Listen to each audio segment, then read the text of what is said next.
$460 billion in deficits. We have no more doctors or hospital beds, no more affordable renter homes, no better prices at the grocery store for cell phones or grocery or banks. We have no bigger paychecks, and we have more taxes.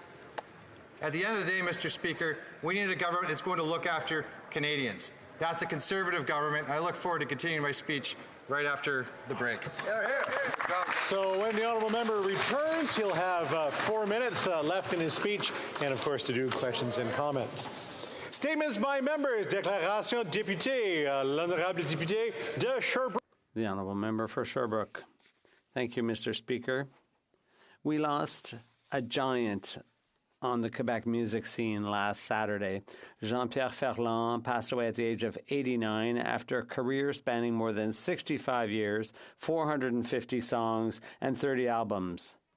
From his early days all the way to the Plains of Abraham, where he sang with two other icons, Céline Dion and Jeanette Renaud, not to mention Les Beaux-Os, he made his mark on the coffee house scene and in Paris and won several awards. His sincerity and vulnerability were reflected in his poetry with its simple words and powerful images. A lover of our beautiful French language and a great romantic, his words touched the hearts of generations. Mr. Ferland, you're now a little higher, a little further away, but we were lucky to have you. You wrote that what dies grows more important, and your last spring clearly shows that. The honourable member for Portneuf-Jacques-Cartier.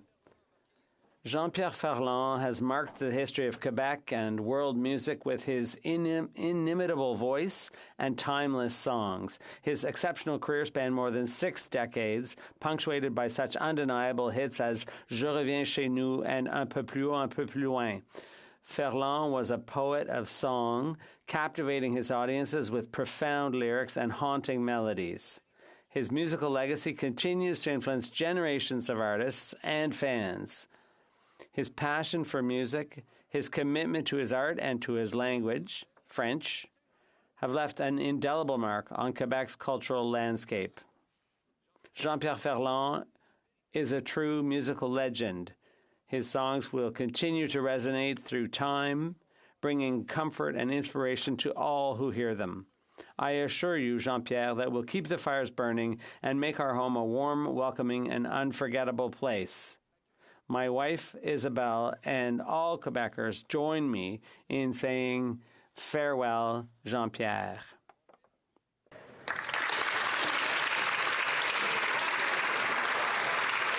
The honourable member for Labrador. Thank you, Mr. Speaker. I rise today to highlight the historic investments for national defence in Budget 24. These allocations strengthen our armed forces, confront global complexities, and safeguard our nation's security and sovereignty, with special focus on national defence in the Arctic. It also marks a significant increase in defence spending, ramping up over the next few years to 1.76% of our GDP by 2030. Under previous Conservative administrations, neglect left our military under-resourced and ill-prepared. Budget cuts hindered our ability to protect our interests, particularly in strategic regions across the north. However, under our Liberal government's leadership, we're rectifying these shortcomings. These investments are aimed to bolster our defence capabilities, and our focus on defending the Arctic underscores our commitment to securing our northern frontier and ensuring Canada's safety and prosperity amidst evolving security threats. These investments are critical for shaping Canada's future and those of the people of the Arctic. Hear, hear. The honourable member for Berthier-Masquinongé. We lost one of our greatest giants on Saturday. Jean-Pierre Ferland died, and leaving his wife, family, and millions of saddened fans behind.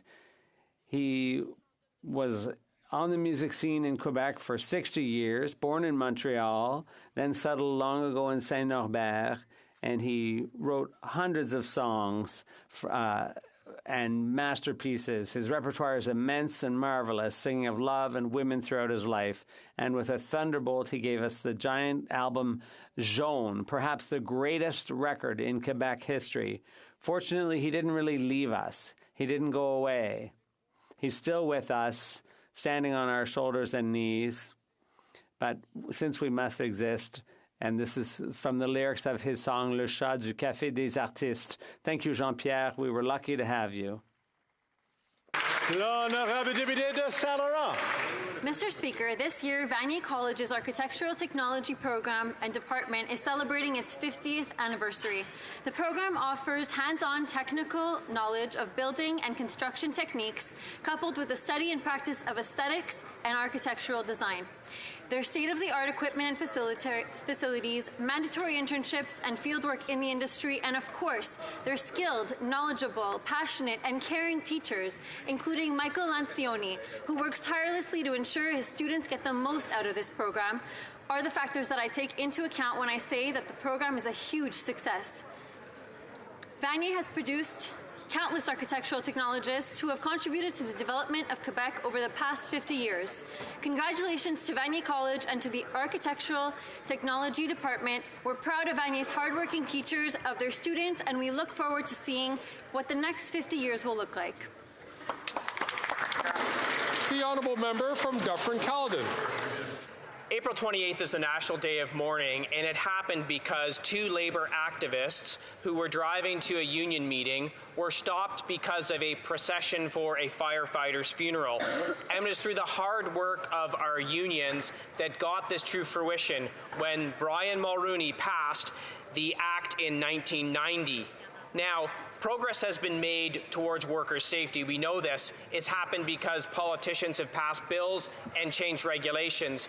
But that happened because of the activism of unions who pushed politicians to do the right thing, to make the workplace safer for all Canadians.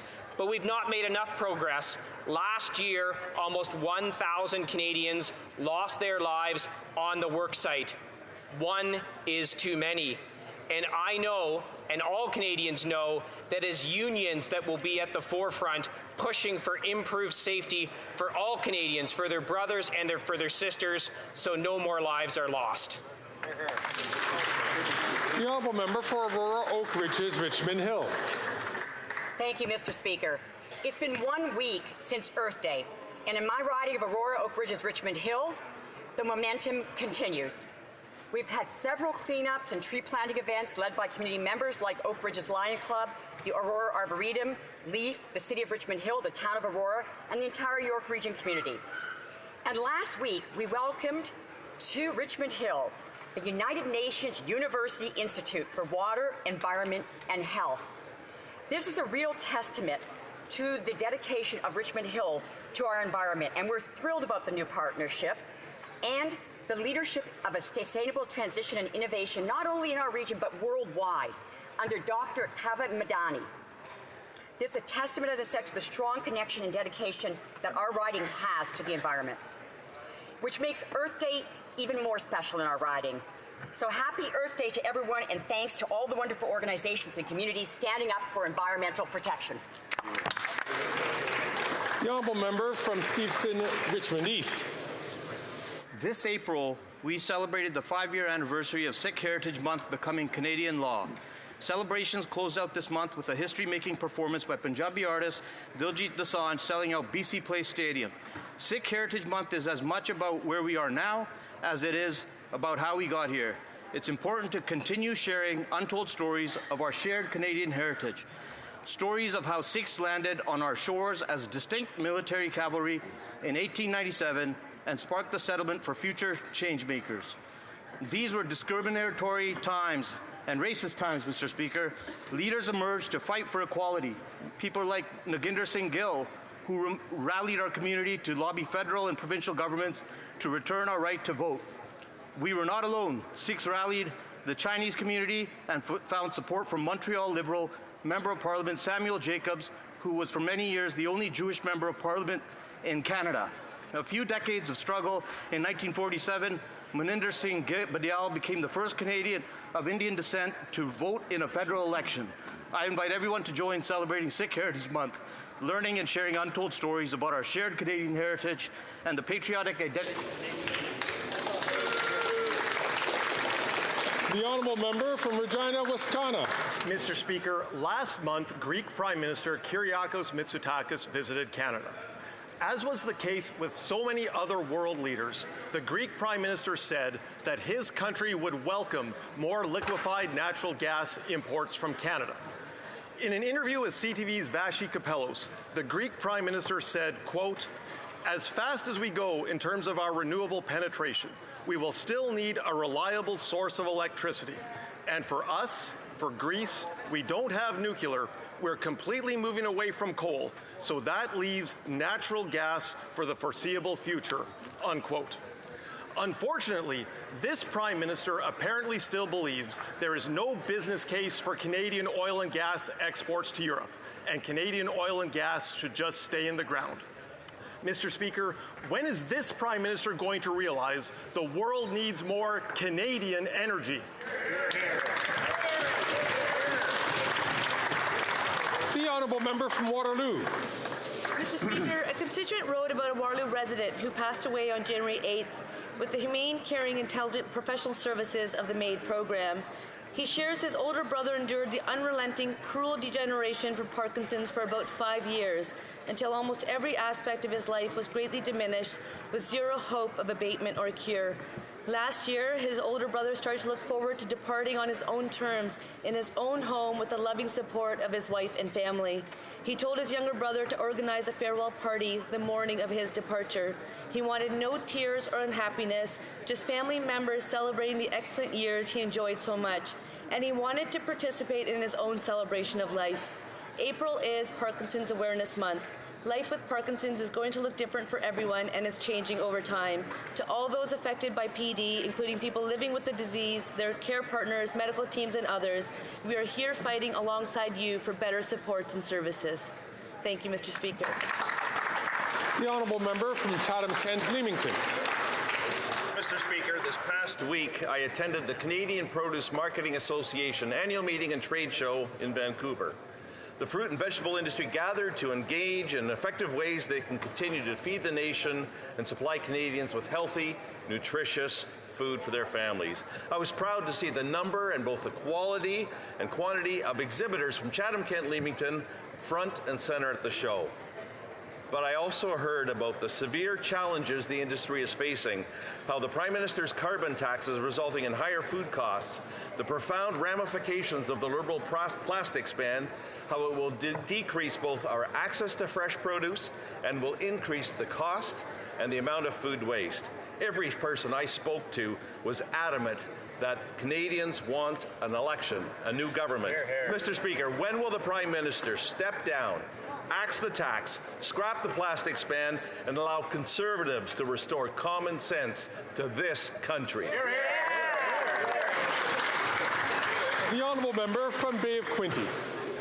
Mr. Speaker, for $15 billion taxpayer dollars, you would think Canada would get supply chains for batteries, some vehicles, maybe even some jobs, but not in Windsor at Stellantis. Where we are assembling batteries, the battery material comes from China, the cars are manufactured in Alabama, and the jobs come from overseas. Of the 2,500 jobs promised in Stellantis, more than 900 have been reported to be foreign jobs. And now the union, CBRU to Stellantis, is still hiring foreign workers for jobs promised to Canadians. Stellantis are even asking their Canadian suppliers to sponsor foreign workers and refugees perform the work when there are more than 180 Canadian iron workers and millwrights sitting at home unemployed.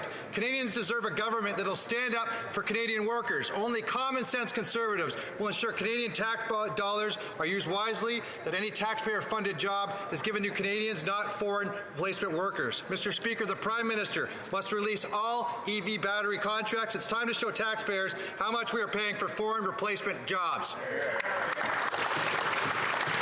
The honourable member for Avalon. Speaker, I rise today to recognise a constituent in my riding who has single-handedly done more for his community than any person that I know.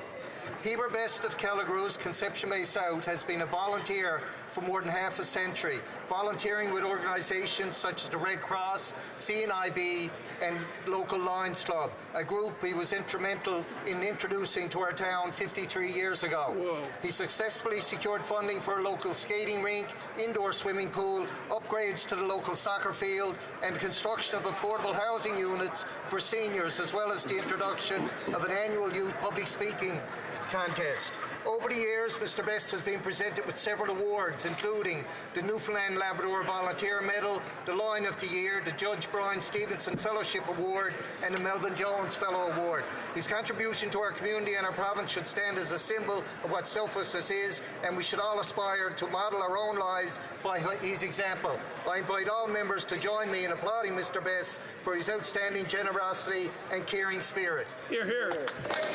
The Honourable Member from New Westminster, Burnaby. This week is World Immunization Week.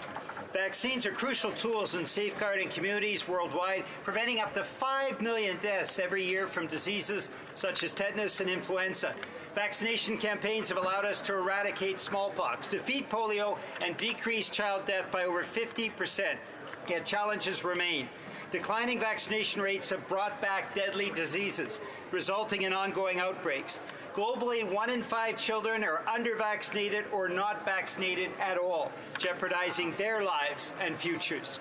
This week, we shout out to organizations such as the World Health Organization and others, which play a vital role in making vaccinations accessible for regions all over the globe. Strengthening healthcare systems and empowering local communities are essential steps. So is pushing back against vaccine misinformation. Let's promote vaccine production and distribution.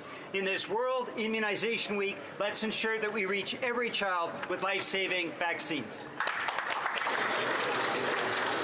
L'honorable député de Montarville. The honourable member for Montarville. Mr. Speaker, it's with a heavy heart that I pay my last respects to Mr. Donald Scott, better known as Mr. Bonbon. A true legend in Saint-Hubert, Monsieur Bonbon spread happiness all around him. This exceptional man spread joy by standing on the edge of Chemin de Chambly, rain or shine, greeting passers-by and motorists with sweets.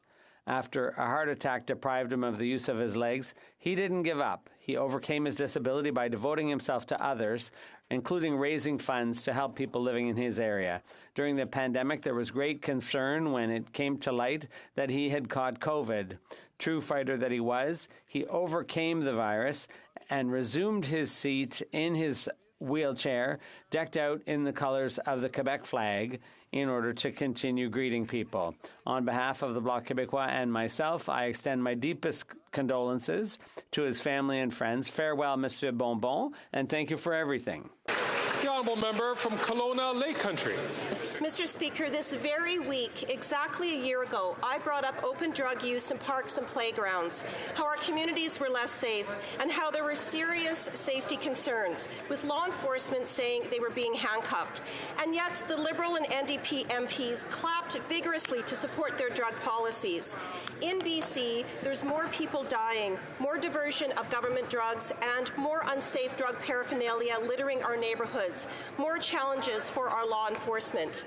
The BC NDP government finally acknowledged their failed drug experiment and just announced massive changes, asking the Prime Minister to reverse his drug policies. After 9 years, the Prime Minister's extremist policies allowed for deadly hard drugs to be used in public spaces like parks, coffee shops, beaches, and hospitals. This NDP Liberal Prime Minister is not worth the crime, chaos, drugs, and disorder. Conservatives will ban hard drugs, stop taxpayer-funded drugs, and put money into detox and recovery. The Honourable Member from Don Valley West. Mr. Speaker, I rise today to congratulate Holland Bloorview Kids Rehabilitation Hospital on its 125th anniversary. For 125 years, Holland Bloorview has provided care to children and youth with open doors and open arms. Its mission is global, its approach is local, helping one child and one family at a time until kids with disabilities are fully included in the social, cultural, and economic life of our city, our province, and our country. Holland Bloorview is a world leader in research, education, and healthcare. with groundbreaking research on concussions, prosthetics, autism, cerebral palsy, and more done at its campus on Kilgore Road with partners around the world, as well as its compassionate care and love for young people, Holland Bloorview is a true center of excellence that never veers from its mission, providing world-class care to children and youth with disabilities and challenges. Congratulations to the staff, administration, and volunteers at Holland Bloorview. Happy birthday. Oral questions. Questions orales. L'honorable chef de l'opposition. The Honourable Leader of the Opposition.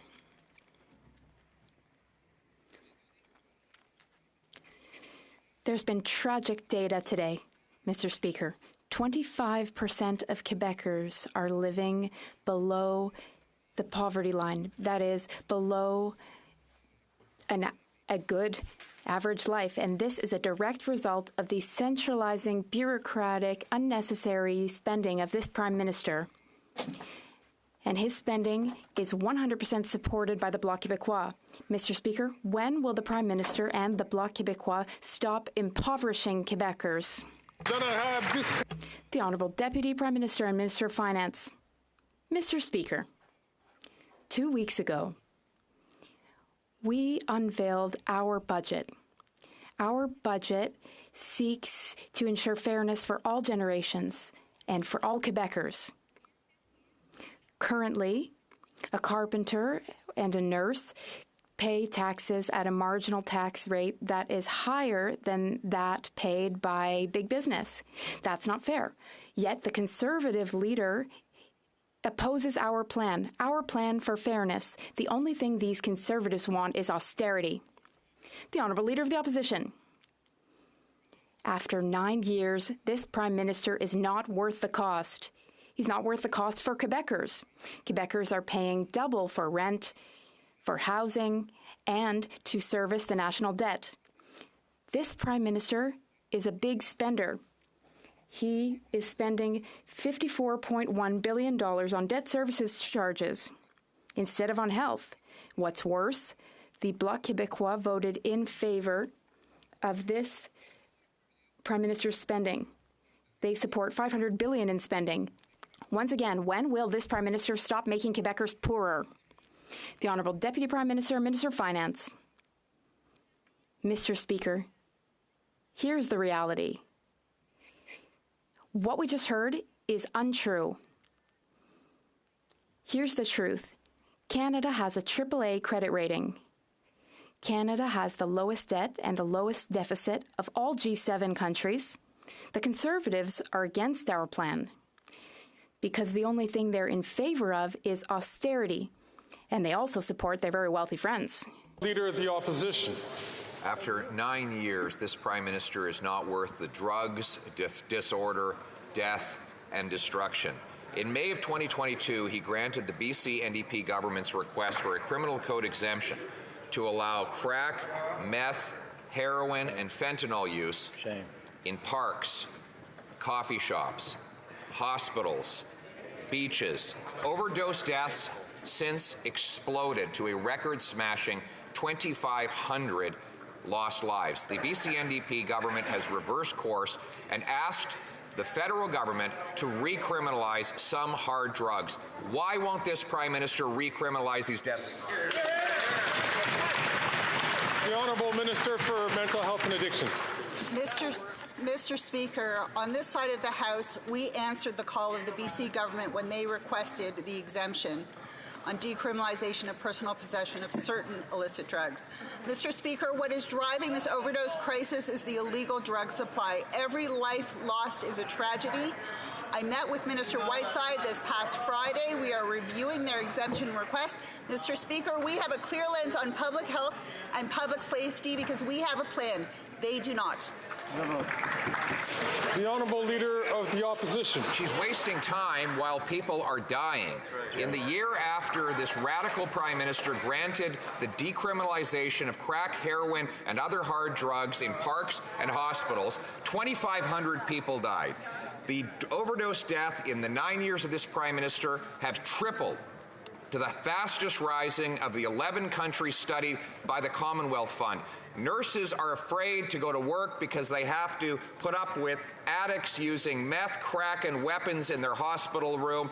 Even nurses are having to give up on breastfeeding because they're worried their kids will be contaminated with the drugs they breathed in. What the hell are they thinking over there?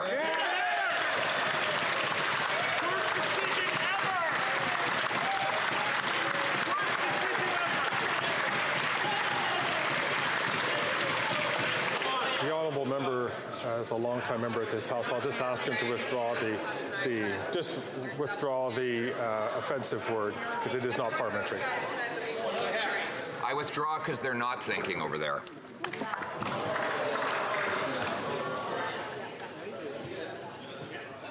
The honourable government House leader. Mr. Speaker, last week we saw the Leader of the Opposition once again encourage supporters of white supremacy, anarchy, and misogyny. This has been a regular occurrence. He draws the admiration of people who dismiss the slaughter of children in our schools. The Leader of the Opposition. Thank you from Hamas.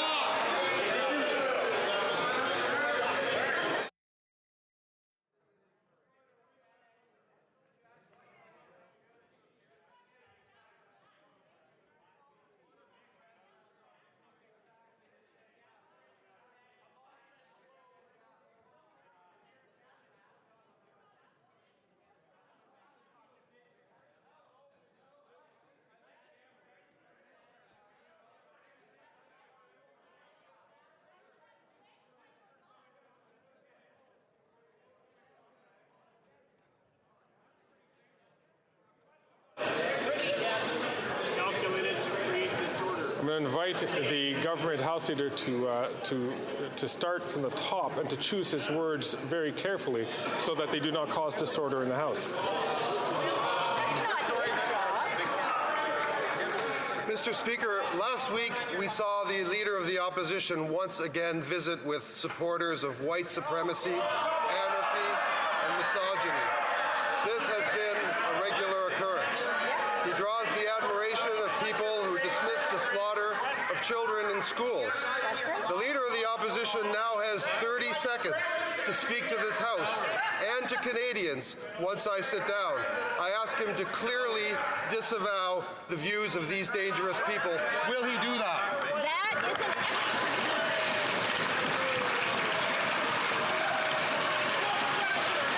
an Order.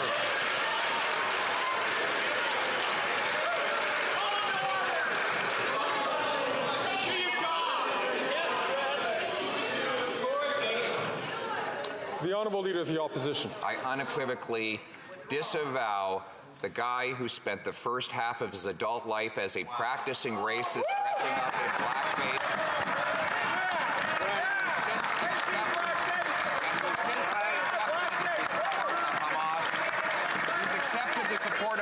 and now he's brought on the extremist and radical position of allowing legal drug use in playgrounds, in hospitals, in coffee shops that has led to the mass death of our people.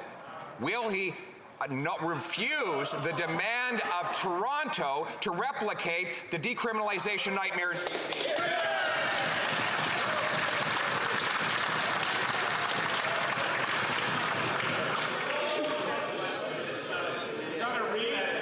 The Honourable Government House Leader.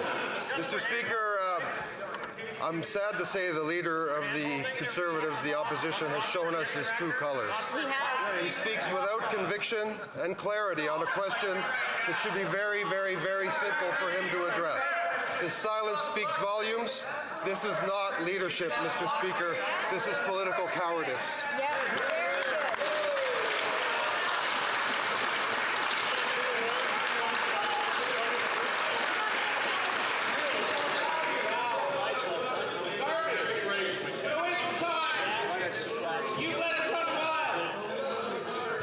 Order.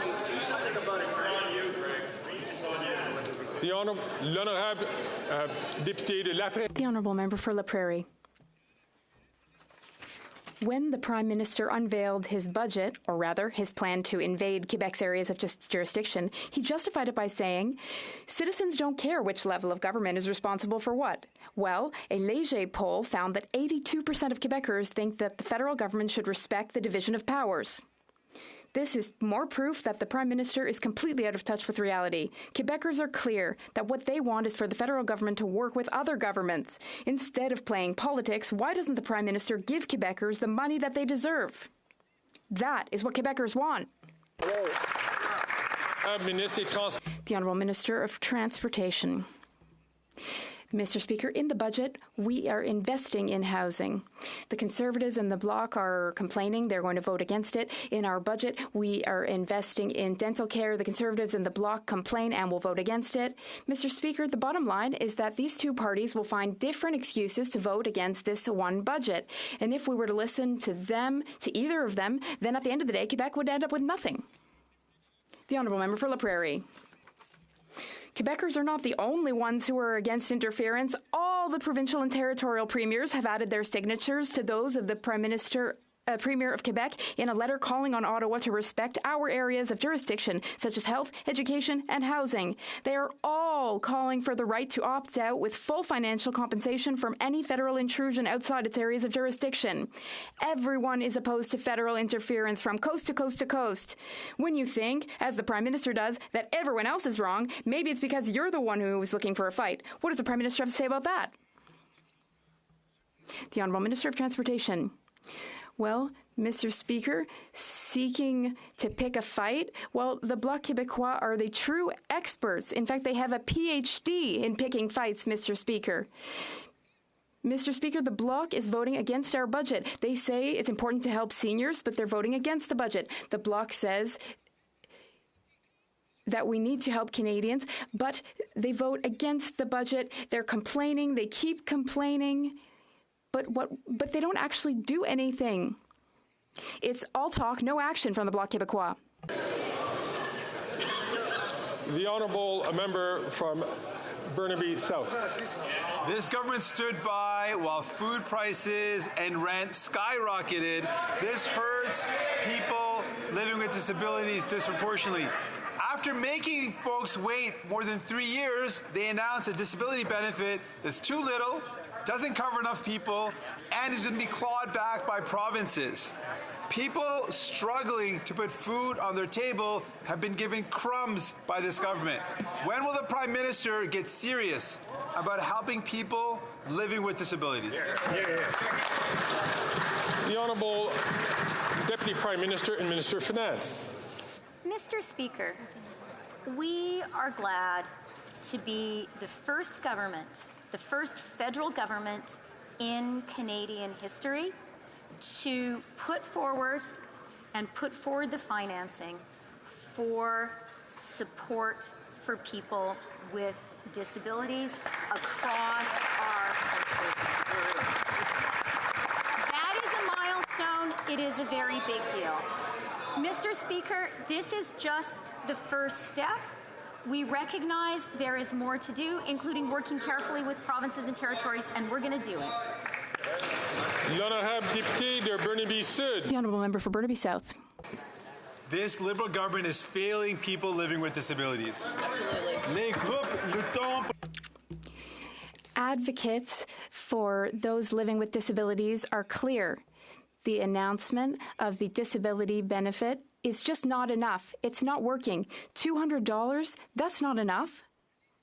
The Prime Minister has thousands, billions even, to give to big oil, but pennies for Canadians living with disabilities. Will he sit down with disability advocate groups and fix this problem? The Honourable Deputy Prime Minister and Minister of Finance. Mr. Speaker, our government is proud. We are proud to be the first federal government to come forward with a disability benefit for those living with disabilities. This is a major step forward, and we are proud of our accomplishment. We understand that now we need to work closely with provinces and territories. This is just the beginning. We need to do more, and we will do more. Thank you. Member from South Surrey, White Rock. Crime, chaos, drugs, and disorder. That's what we have after 9 years of this NDP Liberal government. The extremist policies of this Prime Minister have forced parents in British Columbia to protect their kids from used needles at the playground. Open, in-your-face drug use in Tim Hortons, on the SkyTrain, even in our hospitals. The Prime Minister's negligence is killing our citizens. When will he admit that his radical decriminalization experiment has failed and end it? The Honourable Minister for Mental Health and Addictions. Mr. Speaker, too many Canadians are dying every day from an ever-changing illegal toxic drug supply. The opposition leader and members of the Conservative Party are a big talk about investing in treatment, but Conservatives cut 2/3 of the drug treatment fund when they were last in government. Shameful. Let's talk about what saves lives, Mr. Speaker. Safe consumption sites, accessible social and healthcare services, prevention, treatment, and harm reduction. They have no plan, Mr. Speaker. On this side of the House, we continue to work to save lives. The Honourable Member from South Surrey, White Rock. Well, let's talk through a clear lens, Mr. Speaker. 40,000. That is the number of Canadians that have died from drug overdoses since 2015. Entirely preventable. Last year, BC set a record with over 2,500, and they want to talk about saving lives and compassion. Premier Eby and this Prime Minister have failed British Columbians, and now he's taking his deadly experiment to Toronto. Until this extremist drug policy is dismantled, people will keep dying. Will he prioritize recovery and stop killing Canadians with his radical ideology? The Honourable Minister of Mental Health and Addictions. Mr. Speaker, the opposition don't want to talk about the plans or the tools that are needed to save lives because they don't have a plan. All they offer Canadians are slogans and fear. Slogans are not an evidence-based strategy, Mr. Speaker. They are just words. We have a full suite of measures that address this crisis because it's a public health crisis, Mr. Speaker. It is not a criminal issue. We continue to work with BC on the exemption that they requested with a clear lens of public health and public safety. Good job, yeah. The Honourable Member from Fort McMurray, Cold Lake. Mr. Speaker, this NDP Liberal Prime Minister is not worth the crime, chaos, drugs, and disorder. After 9 years of the Prime Minister's extremist policies, public drug use has become the norm. The Prime Minister has made it legal in British Columbia to smoke meth on the beach beside a family or smoke crack in a hospital beside healthcare workers. In fact, a nurse in British Columbia stopped breastfeeding her twin girls early at 13 months because being exposed to illicit drugs in the hallway. When will the NDP Liberals realize that time is up and end the decriminalization today? The Honourable Minister of Mental Health and Addictions. Mr. Speaker, every life lost in the illegal toxic drug supply, every overdose, every family that loses a loved one is a tragedy. Right. Mr. Speaker, our focus, working with the BC government on their exemption request, is about saving lives, about providing health care. Harm reduction is health care, Mr. Speaker. Treatment is health care, Mr. Speaker. Prevention is health care, Mr. Speaker. Enforcement is also part of the plan. We continue to work with law enforcement in the provinces. They continue to divide.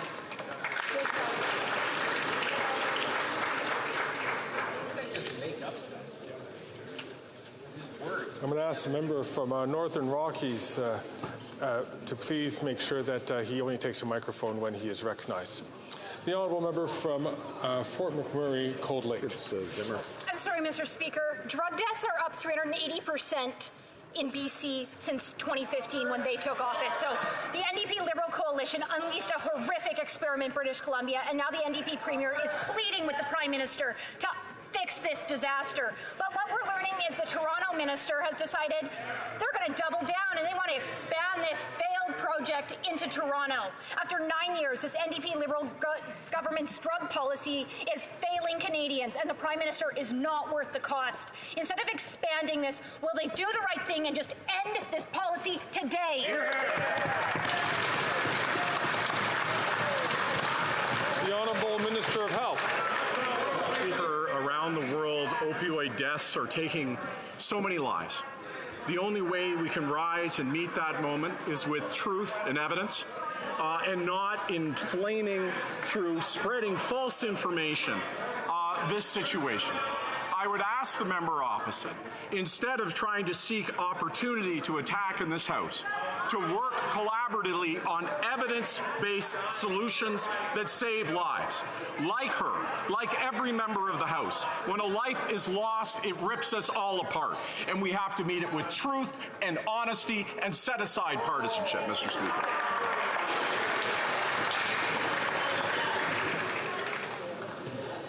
The honourable member from Caribou Prince George. Mr. Speaker, overdose is the leading cause of death in my province of British Columbia. This NDP Liberal Prime Minister's extremist drug policies have turned our neighborhoods into war zones. Hard drugs are being used in playgrounds, coffee shops, and even hospitals. Last week, a drug-addled man lit fires and consumed drugs in front of traumatized kids at the Prince George Aquatic Centre. The RCMP were called numerous times, but their hands are tied because of their insane drug policies. Will the Prime Minister end his deadly drug decriminalization today? Hear, hear. The Honourable Minister of Health. Mr. Speaker, I would ask clearly, what evidence are they basing their decisions on? And the answer to that question,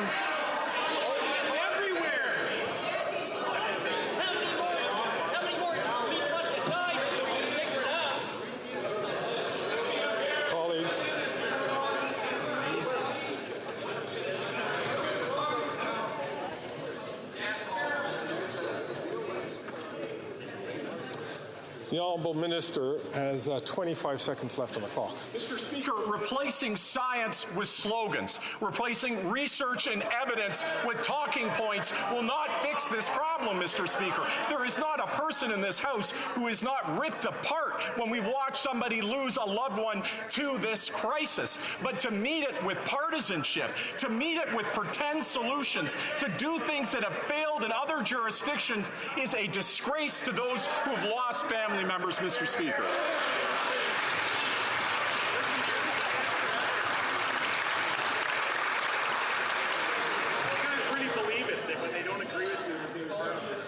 The Honourable Member from Cumberland Colchester. Speaker, this NDP Liberal Prime Minister is not worth the crime, chaos, drugs and disorder. After 9 years, this Prime Minister's extremist policy allowing for deadly hard drugs to be used in public spaces such as parks, coffee shops, beaches and hospitals. A leaked memo in BC is now instructing nurses to teach patients how to inject illegal drugs into their intravenous. Jeez. Will the Prime Minister end his deadly drug decriminalization experiment today?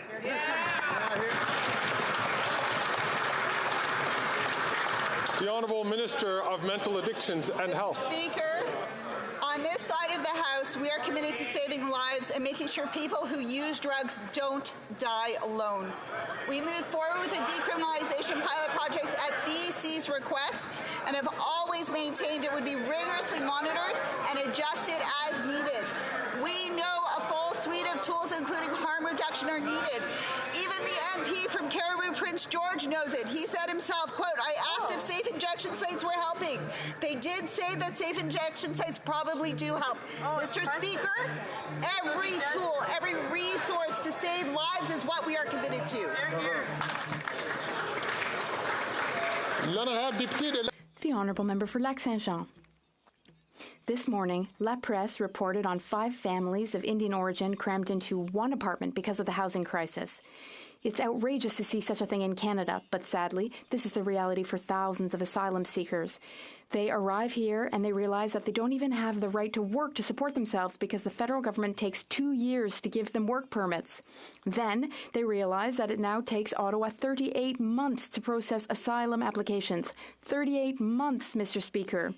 How many more families will have to endure these inhumane conditions before the federal government finally speeds up processing times? The Honourable Minister of Immigration and Citizenship. Well, first, I'd like to correct a mistake the members made. He said it takes 2 years to issue work permits, but in fact, it's 3 months. We need to be honest and speak the truth on the floor of the House of Commons. Now, listening to the member, I would imagine that he will support our budget, which gives provinces billions of dollars for housing in particular. As for asylum seekers and intake of asylum seekers, I do think that we can do better, but Quebec and Canada will have to work together. The Honourable Member for Lac-Saint-Jean. I think it's longer than 3 months, Mr. Speaker. Now, these are the same families lining up at overstretched food banks in Parc Extension and elsewhere. They've been living in poverty for years because the federal government is preventing them from working. And they're living in poverty, so they can't even focus on their asylum claims. I would like to quote Franz André from the Comité d'Action des Personnes Sans Statut. He said, "These people experience anxiety every day. This leads to mental health problems. They want an answer, even if it's a no, as soon as possible." Mr. Speaker, could there please be a bit more humanity and fewer bureaucratic delays? The Honourable Minister of Immigration, Refugees and Citizenship. Well, over the past few months, we have decreased processing times. We can continue to do even better. I understand from the member that he wants to proceed to regularization, so I expect them to support our legislation to regularize those living in Canada. The Honourable Member for Lac-Saint-Jean. Well, I'd like to quote what Quebec's immigration minister said this morning. Quebec is still taking in too many asylum seekers. The federal government needs to distribute them across Canada. Mr. Speaker, on the one hand, Quebec's intake capacity has been exceeded, and on the other hand, the federal immigration department is racking up delays in processing applications. And what's the result of that? Families are plunged into poverty because of the federal government's incompetence when it comes to immigration. These are people, human beings, not numbers. Will the minister do his job? The Honourable Minister of Immigration, Refugees and Citizenship. That is beyond absurd, Mr. Speaker, but it's so typical of the Bloc to make these ridiculous accusations. Typical Bloc Québécois. The Honourable Member from Foothills. After 9 years of this Prime Minister, Canadians are skipping meals and food banks are overwhelmed. 83% of Canadians are paying $80 more a month for food than they were just 6 months ago. According to Second Harvest, more than half of the food banks in the Toronto area can't meet demand, and they're putting families on wait lists. Families can't afford to put food on the table, and the crisis is getting worse when the Liberal NDP government increases the carbon tax 23%. Will the Prime Minister reverse his decision to increase the carbon tax, pass 234 in its original form, so Canadians don't have to dumpster dive for their dinner? The Honourable Government House Leader. As the member well knows, Bill C-234 is in the hands of the Conservative House Leader. The member should speak to him. The Honourable Member for Foothills. This NDP Liberal government isn't worth the cost of food. While Canadians are skipping meal, the ministers who are in charge of lowering food costs for Canadians is rubbing shoulders with Hollywood celebrities and political elites at the most expensive dinner imaginable. He's dining out at the White House on the taxpayer dime. After 9 years of this Prime Minister, he's out to lunch and the ministers are out of touch. Will the Champagne Coalition and Caviar Caucus lower food costs for Canadians and pass 234 in its original form? The Honourable Deputy Prime Minister, Minister of Finance. Good. Mr. Speaker, 2 weeks ago, we presented our budget to deliver fairness for every generation. Because right now, a nurse or a carpenter can pay taxes at a higher marginal rate than a multimillionaire. That's not fair, and we're changing it. But, Mr. Speaker, the Conservatives have said that they are opposed to our budget. And that is because the only thing they know how to do is cut, austerity, and quietly to keep on delivering tax breaks to their rich friends. The honourable member from Lambton, Kent, Middlesex. Food banks in Canada are being pushed to the brink with high demand and donations not keeping pace. Speaker, after 9 years of this NDP Liberal government, that was this morning's headline. Canadian families cannot afford to buy food, and our farmers who grow food face punishment, not progress. No farms means no food.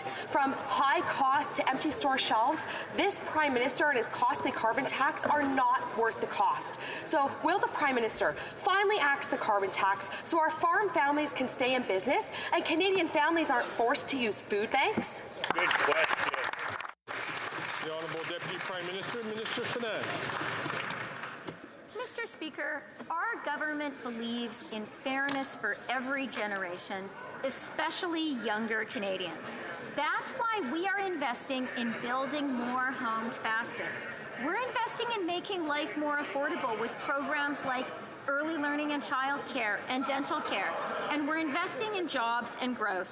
And we're paying for it by asking those at the top to contribute a little bit more. But the Conservatives are opposed to our plan. The only thing they believe in is austerity and quietly giving tax breaks to their rich friends. The honourable member from London, Fanshawe. Last week, the Maple revealed the Canadian government is hosting test sessions with an Israeli company, Smart Shooter, whose technology is used to kill Palestinian children. They're even eligible for a prize. Its CEO boasted that this war is good for business. As Palestinians continue to be killed, Canada's support of this company is inhumane and shows a shocking lack of judgment. Why is this government showcasing weapons in Canada that are killing kids? The Honourable Minister for National Defence. Mr. Speaker, and I would simply remind the member opposite that Canada has one of the most rigorous military export regimes in the world, and we are vigilant in ensuring that all military technology being shared with any other foreign country is rigorously meets the standards that have been set for us. The honourable member from Edmonton, Strathcona. A rigorous regime. Israeli arms are being tested in Canada, in Alberta. Canadians do not want to be complicit in Netanyahu's crimes against Palestinian children. Canada should not be buying from these companies and should not be selling to the Israeli government. The minister promised this House to issue a notice to exporters on March 18th, 6 weeks ago. Where is the notice to exporters, and when will Canada finally impose a two-way arms embargo? Hear, hear. The Honourable Minister for Foreign Affairs. Thank you, Mr. Speaker. Our position when it comes to arms export permits is well known, absolutely clear. Now, when it comes to what is happening in the Middle East, we've been clear. The violence must stop. We need a ceasefire now. Hostages must be released, and we need to make sure that humanitarian aid gets into Gaza. And at the end of the day, what we need is a two-state solution where the state of Israel can live side by side in peace and security with a Palestinian state. I've been in contact with my US, UK, and many Arab countries' counterpart over the weekend, working hard on bringing back peace to the Middle East. Thank you. The honourable member from Richmond Hill. Mr. Speaker, our government has shown great success in attracting historical investment in our auto industry. Can the minister highlight the recent investment from Honda and what it means for building our EV supply chain and growing Canadian jobs? Good question. The honourable for innovation. Mr. Speaker, thank you very much to my colleague for his leadership and good question. Yeah, Mr. Speaker, last week we witnessed a $15.7 billion investment by Honda, Mr. Speaker. Woo! This is the largest investment in Honda's history. It is the largest investment in our auto sector, Mr. Speaker, and it's one of the largest investment by a private company in this country, Mr. Speaker. This is great news for our workers across the nation. This is great news for our auto sector, Mr. Speaker. This is great news for Canada, Mr. Speaker. Let's celebrate as Canada becomes a hub for green manufacturing.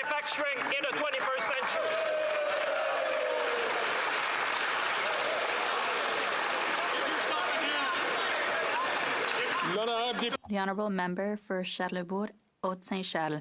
Mr. Speaker, the Journal de Montréal reported this morning that 25% of Quebecers can't even afford a decent standard of living. Even working 50 hours a week isn't enough to avoid living in poverty. That's where we are after 9 years of this government. The statistics are clear, and the Bloc, which claims to promote Quebec's interests, has voted with the Liberals for every budget allocation to support this exorbitant inflationary spending. Does the government and the Bloc have enough courage to admit that they have let Quebecers down and stop their uncontrolled spending? The Honourable Leader of the Government. Mr. Speaker, last week we saw the Leader of the Opposition once again encourage white supremacists, anarchists, and misogynists. That happens very regularly, and that draws the admiration of those who claim that school shootings didn't happen. And now the Leader of the Opposition has 30 seconds to speak to this House and to Canadians. Once I've sat down, I ask him to disavow the opinions of these dangerous people. Will he do it? The Honourable Member for Charlebourg-Haute-Saint-Charles. Oh, Mr. Speaker, during that time, what about the $54 billion that Canadians and Quebecers have to pay in interest to banks in London and New York because of this government's uncontrolled spending, supported by the Bloc Québécois? Think about it, Mr. Speaker. The Bloc has voted for every budget allocation, and so today we have interest that has to be paid that is the equivalent to federal health transfers to all of the provinces. We could do much more with that money. Will the government end its uncontrolled spending, and will the Bloc stop supporting them? The Honourable Government House Leader. Mr. Speaker, the Leader of the Conservatives showed us his true colours last week, and by refusing to disavow these points of view, he's doing it again. I wonder how the Conservative Quebec caucus can support this. Mr. Speaker, the Leader of the Opposition speaks without conviction and clarity on a matter that should be very, very simple. Mr. Speaker, his silence speaks volumes. This is not leadership. The Honourable Member for Chicoutimi-Le-Fjord. Mr. Speaker, after 9 years of this government, too many Canadians and Quebecers are living in poverty. The Journal de Montréal says that 25% of Quebecers don't have a livable income. Imagine working 50 hours a week and not having enough money to meet your needs. Despite all of that, the Bloc continues to support the Liberals by voting for budget allocations. My God, it's expensive to vote for the Bloc. Mr. Speaker, when will the government finally listen to us and stop its uncontrolled spending? The Honourable Minister of Innovation. Mr. Speaker, I thank my colleague for his question. I have a lot of respect for him, but he saw in the recent budget presented by the Minister of Finance that this is about intergenerational fairness, giving an opportunity to each generation, Mr. Speaker, investing in the priorities of Quebecers. We're talking about housing, we're talking about the cost of living, but also about growth. I'm sure that my colleagues from Quebec saw that last week we announced a record investment from IBM in Bromont to allow Canada and Quebec to be leaders in semiconductors. It's by being a nation that invests, that's how we're doing it. The Honourable Member for Chicoutimi-Le-Fjord. Mr. Speaker, after 9 years under this government, the Prime Minister is not worth the cost. The cost of living keeps going up. In an article in La Presse, it says that despite the expenses to help those most in need, recent data from Statistics Canada show that they are still experiencing more difficulty in feeding themselves. The Bloc has voted to support $500 billion in spending. When will the Liberals, supported by the Bloc, stop their uncontrolled spending? The Honourable Deputy Prime Minister and Minister of Finance. Mr. Speaker, last time the Conservative leader was in power, he tried to increase the age of retirement to 67. It's the Liberal government that reversed that decision. We reduced the taxes of the middle class and increased that for the richest 1%. They voted against our plan. Today, we are investing in Canadians. thanks to tax on the wealthiest, and they're still against our plan. The Honourable Member for Salaberry-sur-Roi. La Presse revealed this morning that the expansion of the Port of Valleyfield is being torpedoed by the federal government. The Border Services Agency, claiming a lack of resources, is withdrawing the operator's right to handle containers at this port of vital importance to the regional economy. The Mayor of Salaberry de Valleyfield and the Director of Economic Development have both strongly denounced this foolish decision. Will the Minister of Public Safety intervene to ask the agency to continue doing its job instead of undermining the future of the Port of Valleyfield? The Honourable Minister of Public Safety. Mr. Speaker, of course, we share the concern of our colleague in the Liberal caucus of Quebec regarding the importance of the Port of Valleyfield. I intend to raise these important issues with the Border Services Agency because we understand the importance for the regional economy and the people of the region. The Honourable Member for Salaberry-sur-Roi. In 2019, the federal government, through the Building Canada Fund, announced over $12 million in funding to the Port of Valleyfield for a wharf expansion. Yet today, the Border Services Agency is pulling out of the Port of Valleyfield. On the one hand, the federal government is funding the port's expansion. On the other, it is sabotaging its development. What is the logic behind this nonsensical and damaging decision? Mr. Speaker, will the minister help me get the agency, the Canada Border Services Agency, to review its decision? The Honourable Minister of Transport. Mr. Speaker, when there's a change in owner, things don't automatically continue. There have to be requests that are presented again. Nothing is automatic, but that being said, we understand the importance of the Port of Valleyfield. My colleague here referenced that, and we will work on that. The Honourable Member for Louis Saint Laurent. Mr. Speaker, never in the glorious history of our country have we had a government that has spent so much, $500 billion in budgetary allocations. The Liberal Party voted in favour, and who else? The Bloc Québécois. If the government can spend without counting the cost, it's thanks to the Bloc Québécois. This is a big centralizing government thanks to the Bloc Québécois. Which minister will stand up to defend the Bloc's position? The Honourable Deputy Prime Minister and Minister of Finance. Mr. Speaker, our government understands the importance of making investments in Canadians, in Quebecers. We are doing so, and we are doing it responsibly, in a fiscally responsible manner. We have a AAA credit rating, and the Governor of the Bank of Canada has said that we are respecting the fiscal guardrails. The budget also commits to respecting those. That is what we are doing. Thank you, Mr. Speaker. The Honourable Member from South Shore, St. Margaret's. NDP Liberals are spending $52 billion of taxpayer money to subsidize international auto companies. Then the Building and Trades Union recently condemned the use of foreign replacement workers at the Stellantis plants. Jobs like forklift driver. Yet contrary to the Liberal claims, foreign replacement workers keep being brought in for jobs that don't require specialty knowledge. The union calls that a slap in the face, and we agree. After 9 years, the Prime Minister is not worth the cost. So how much will Canadian taxpayers pay to employ foreign replacement workers?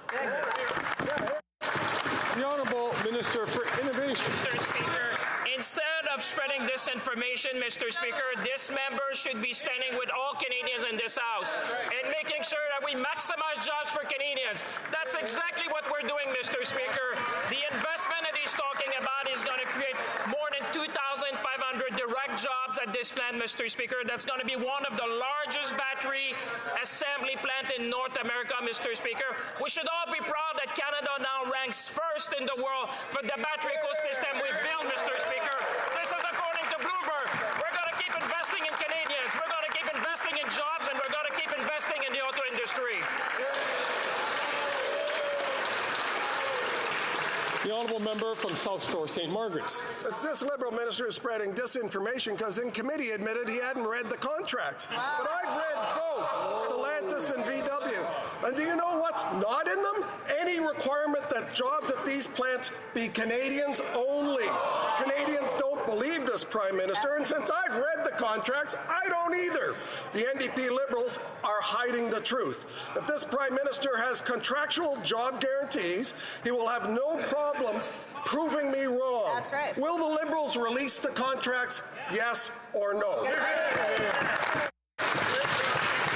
The Honourable Minister for Innovation. Mr. Speaker, it's amazing that the member would be against creating jobs in this country, Mr. Speaker, and maximizing jobs. If you read the contract, I guess you should have a lawyer to understand the terms, Mr. Speaker, because it's very simple.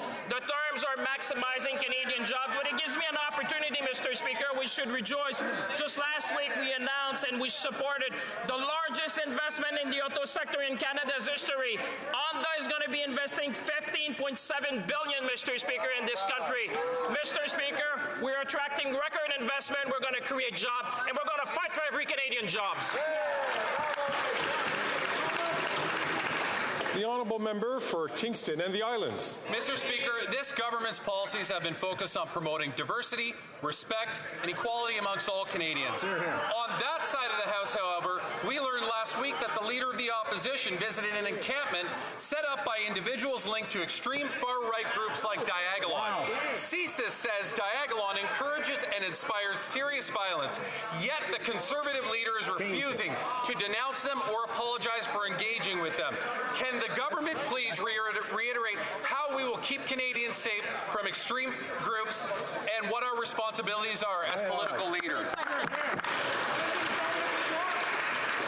The Honourable Minister for Employment and Workforce Development. Mr. Speaker, while we can appreciate different views and political opinions, what we cannot and should not tolerate is any member of this House indulging in and actively courting extremist far-right groups that espouse anti-Semitic, anti-2S LGBTQI+, and white nationalist ideologies.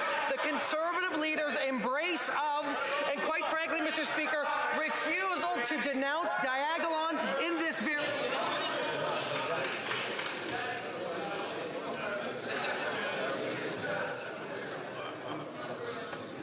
Colleagues, I'm having great difficulty trying to hear the answer from the Honourable Minister. I'm going to ask members to please let the Minister finish his statement. The Minister has 20 seconds left on the clock.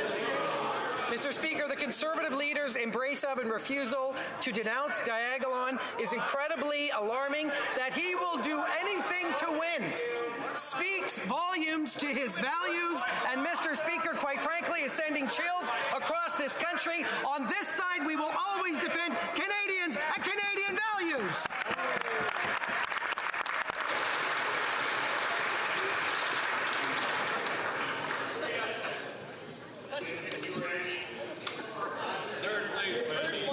The Honourable Member from Kenora. After 9 years of this NDP Liberal government, young Canadians know that this Prime Minister is not worth the cost. 8 in 10 people now regard home ownership as being only for the rich, as they've completely given up on their dream of ever owning a home. So simply, Mr. Speaker, will this government finally listen to Canadians and to our common sense plan to cap spending that brings down inflation and interest rates so that young people can finally afford a home? The Honourable Minister for Housing, Infrastructure and Communities. Mr. Speaker, I'll agree insofar as the Conservatives believe that it's essential that we do more to make sure that young people can get into the housing market. But the difference between our side and theirs is they do not have a plan to achieve that reality. Mr. Speaker, the measures that they are putting forward include measures that would raise taxes on home buildings, make it more difficult to build homes in communities, and actually cut funding for homes, for programs that are supporting home building today. We have new measures that create tax-free opportunities for young people to save up for a down payment, new measures that help young people establish a credit score, and new measures that reduce their monthly mortgage costs. We will do what it takes to solve the housing crisis. I wish they'd join us. The Honourable Member from Fundy Royal. Mr. Speaker, after 9 years of this Prime Minister, car theft in Canada is completely out of control. 2 in 5 Canadians have either had their car stolen or know someone who has. Last week in Victoria, a repeat offender was arrested 3 times in 3 days for stealing cars. The police in Victoria had to put out a statement, and they laid the blame for this on the Liberals' failed Bill C-75. Will this Justice Minister listen to the police and reverse their soft-on-crime Bill C-75? The Honourable Minister of Justice and Attorney General. Mr. Speaker, I've got a lot of respect for that member. He's my critic. He served on the Justice Committee with me for a number of years. What I don't have respect for is the instructions he gets from his leader on how to vote. When we have legislation in the chamber that deals with, in the fall economic statement, tackling the money laundering and organized crime links to auto theft, he's instructed to vote against. Before even reading the document that is the budget 2024 and what it contains with respect to addressing auto theft, increasing maximum penalties, dealing with the link between using youth and organized criminality, and tackling more money laundering, he was told to vote against yet again by his leader. The Honourable Member from Fundy Royal. Mr. Speaker, the Justice Minister's own vehicle was stolen 3 times in the last 3 years. The Liberals are not fixing the problem. Conservatives have a private member's bill in the House right now that establishes serious jail time for repeat car thefts. Mr. Speaker, this individual in Victoria was arrested 3 times in 3 days. He pushed a woman out of her car to steal her vehicle. He drove off and caused a collision. It's time in Canada that we crack down on repeat violent auto theft. Conservatives will do it. Hey. The Honourable Minister of Justice and Attorney General. Mr. Speaker, that member knows that repeat violent offenders are already dealt with by our bail regime. He voted in favour of that. You should also know that when C-75, the very bill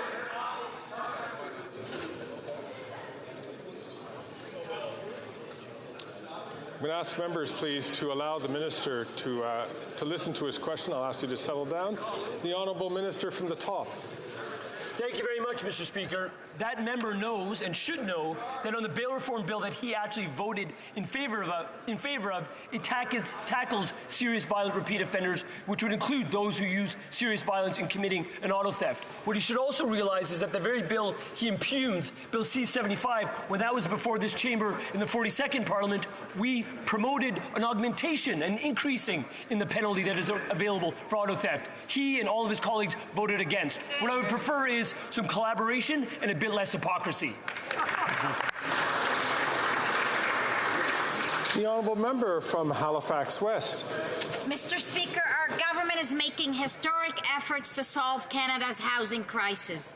Not only do we need to build more homes, we need to build them faster, and Canada must change the way we build those homes. Can the Minister of Housing, Infrastructure and Communities tell this House and Canadians the new measures introduced to solve Canada's housing crisis?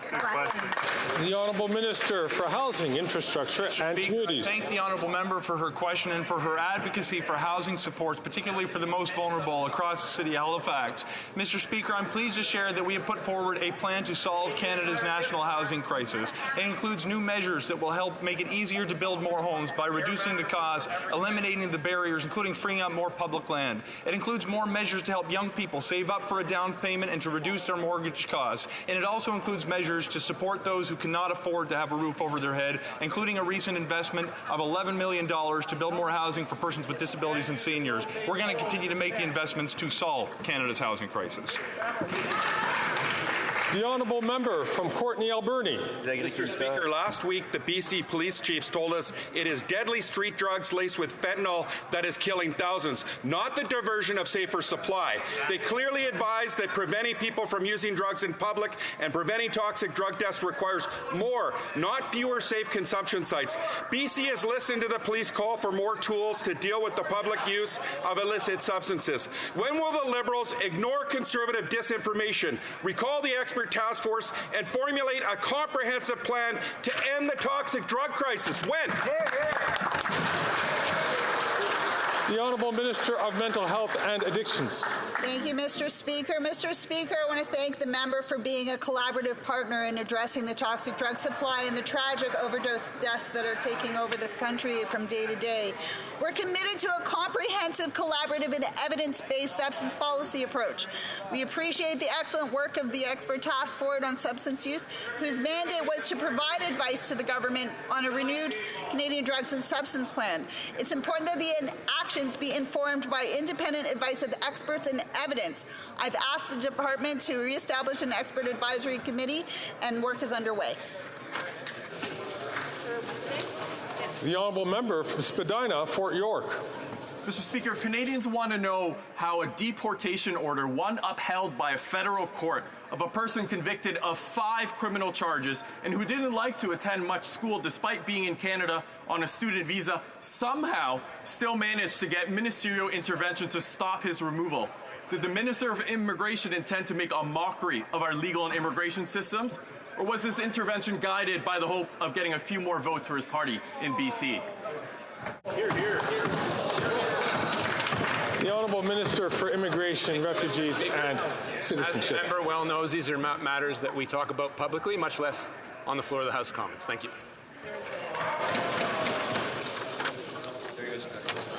Colleagues, following discussions among representatives of all parties in the House, I understand there is an agreement to observe a moment of silence in memory of Jean-Pierre Ferland. À la suite des discussions entre les Following discussions among representatives of all parties in the House, I understand that there is an agreement to observe a moment of silence in honour of Jean-Pierre Ferland. I now invite honourable members to rise.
Je vous remercie.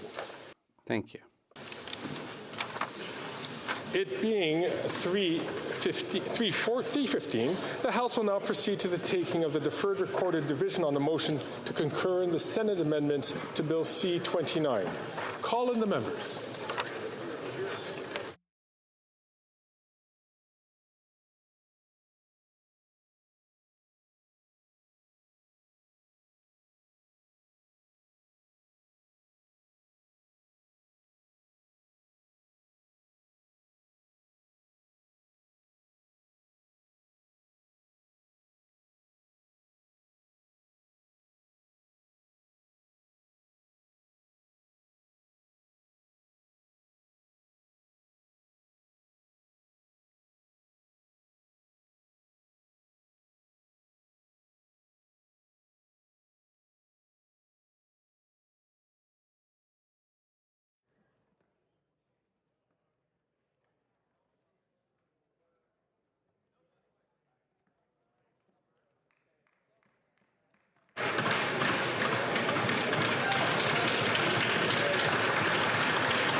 The question is as follows. Mr. Anandasangari, seconded by Ms. Hutchings, moved that the amendments made by the Senate to Bill C-29, an act to provide for the establishment of a National Council for Reconciliation, be now read a second time and concurred in. The 10-minute period for members voting electronically has started, and the House will now proceed to the vote for members participating in person. For tous ceux qui appuient la All those in favor of the motion will please rise. No. Monsieur McKinnon-Gatineau. Mr. Holland. Mr. Holland. Monsieur Champagne. Monsieur Champagne. Ms. Hutchings. Ms. Hutchings. Ms. Tassi. Ms. Tassi. Mr. Varani. Mr. Varani. Ms. Sachs. Ms. Sachs. Ms. Chagger. Ms. Chagger. Ms. Murray. Ms. Murray. Ms. Scrow. Ms. Scrow. Mr. Casey. Mr. Casey.